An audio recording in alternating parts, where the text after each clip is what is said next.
It's been quite an interesting journey. We founded about 12 months ago. So we started with the idea of building a challenger bank in the UK. We realised that it's perfect timing to start a new type of bank in the UK, and it seems like the regulatory structure and the market is perfect for doing that. But then we realised it's also a very crowded space. There's already Atom and Starling and Mondo and Tandem and a whole bunch of other challenger banks. So we thought, actually, let's try and see if we could do something totally different with Secco. Let's see if we could start a bank that really challenges the core concepts of what a real bank is.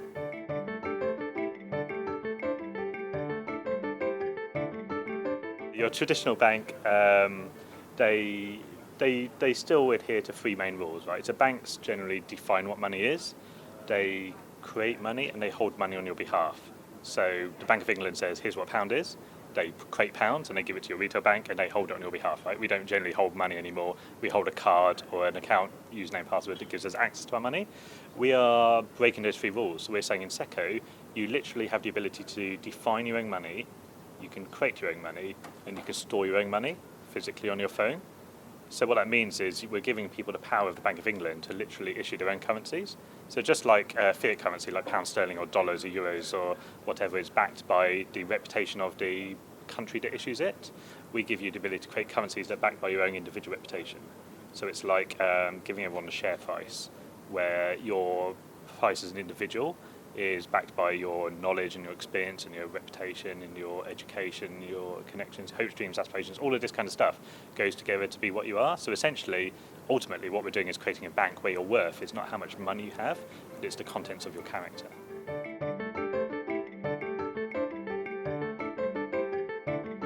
I think they do. I think it's obviously a very saturated market. I'm not sure we need 300 peer-to-peer lenders launching every single month. I think you'll probably find there's a consolidation process where some of the big players will rise to the top.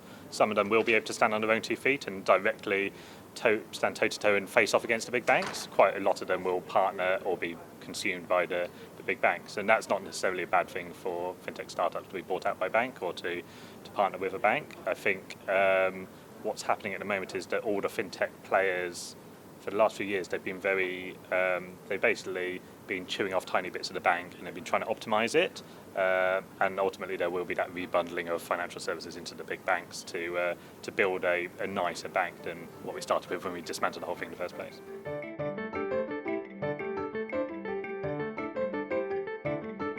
We'll look back on maybe the last 20 years and think how naive we were with the internet. We basically splurged our data around everywhere. We've basically given banks and utilities and education establishment and retail organisations, everybody's got our data.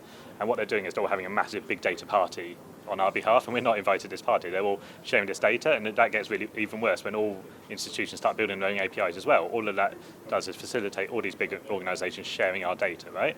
And we're left out of this equation. So what we're doing is giving people the ability in Secco to reclaim the information, and they can deposit into their own bank, which sits on their phone. What that means is that they create their own API that they get to broadcast from themselves as an individual, and then they can interact with other individuals or other institutions.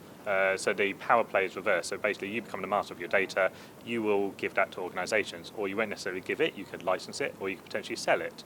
It gives you the ability to start monetising your data, and that's where in Secco you start earning interest on your data, interest on how interesting you are, rather than big companies making money out of your information.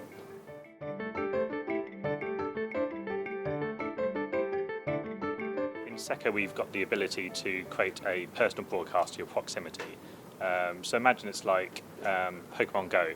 So if you play Pokemon Go, you can scan the area, find Pokemon and interact with them and catch them and do what you want with them, right? In Secco, we do the same thing for real people. So you can scan a proximity, locate people in your area and interact with their personal APIs that they've created. So that gives you the ability to, it's a proximity social network, and you get to define what that API is. In the fashion industry, that means that you could be sitting in a coffee shop and see someone across the street and go, wow, I really love a handbag, or I really love a dress, or shoes are amazing, right? Secco gives you the ability to give them a real-world like. So you can give them a like or a plus or send them a medal or something like that, right? So it's kind of a nice way of interacting, but you can go beyond that. So you say, I wonder where she bought that handbag from. So you can interact with the handbag, click through and go and buy it off that retailer. So what we've done there is we're giving the person who's seen your handbag a discount voucher for buying it. The person who's wearing the handbag gets a referral bonus for someone having bought it on them, and the retail organisation gets a whole new channel, a sales channel which doesn't exist today, which is not their shop front and it's not their digital store. Every one of the customers is now a walking mannequin for their personal brand. So we've invented a whole other retail channel, right? a very engaging thing, and suddenly as a fashion person or somebody, a fashionista, your outfits are now selling themselves, they're paying for themselves, because anytime somebody sees a dress or shoes or handbag on you and they're buying it from you, then you're getting amazing revenue. What you've done there is you've monetized your reputation of the fashionista, the data is what I'm wearing right now, the currency coupons are these referral tokens, the discount vouchers, and the reputational points that you get. So what's happening there with people creating currency, they're trading, they're interacting, actually it's solving some real problems in quite an engaging experience.